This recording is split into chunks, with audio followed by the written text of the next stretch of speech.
मातृभूमि न्यूज, मातृभूमि की आवाज, मातृभूमि के लिए। જામનગર માર્કેટિંગ યાર્ડમાં જીરુની મબલક આવક।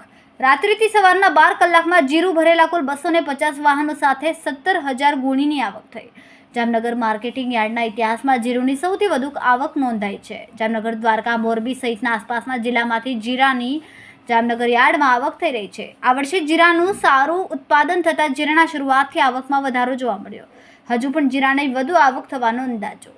જામનગરના આપા માર્કેટિંગ યાર્ડમાં ગત રાત્રિના 8 વાગ્યાથી સવારે 8 વાગ્યા સુધી જીરુની આવક ખુલ્લી મૂકવામાં આવેલ હતી, જેમાં વિવિધ જિલ્લાઓમાંથી જેમ કે જામનગર જિલ્લો, દેવભૂમિ, દ્વારકા જિલ્લો, મોરબી જિલ્લો અને રાજકોટ જિલ્લામાંથી ખેડૂતો કુલ 250 વાહનો જીરુના જથ્થા સાથે ભરી અને જામનગર યાર્ડમાં આવી પહોંચ્યા હતા અને આજે સવારે તે તમામ જથ્થાની ઉતરાઈ પણ જામનગર યાર્ડમાં કરી દેવામાં આવેલ છે અને આ જે 250 વાહનો જીરુના આવેલ હતા તેમાં અંદાજિત 17,000થી પણ વધુ ગુણીની આવક નોંધાયેલ છે। આજે 17,000થી વધુ ગુણીની આવક નોંધાયેલ છે તે જામનગર યાર્ડના ઇતિહાસમાં પ્રથમ વખત જીરુની આટલી વિશાળ જથ્થામાં આવક નોંધાયેલ છે। અગાઉના વર્ષોમાં 5,000થી 7,000 જેટલો એકી સાથે જથ્થો યાર્ડમાં આવતો હતો, પરંતુ આ વખતે જીરુની સિઝનની શરૂઆતમાં જ એકી સાથે 17,000થી વધુ ગુણીની આવક નોંધાયેલ છે, કેમ કે જીરુના વાવેતર પણ પુષ્કળ પ્રમાણમાં સૌરાષ્ટ્રમાં થયા છે અને જીરુમાં હાલમાં હરાજીમાં ભાવની વાત કરીએ તો 1 મણના 2,000થી લઈ અને 4200 સુધીના ખેડૂતોને મળી રહ્યા છે।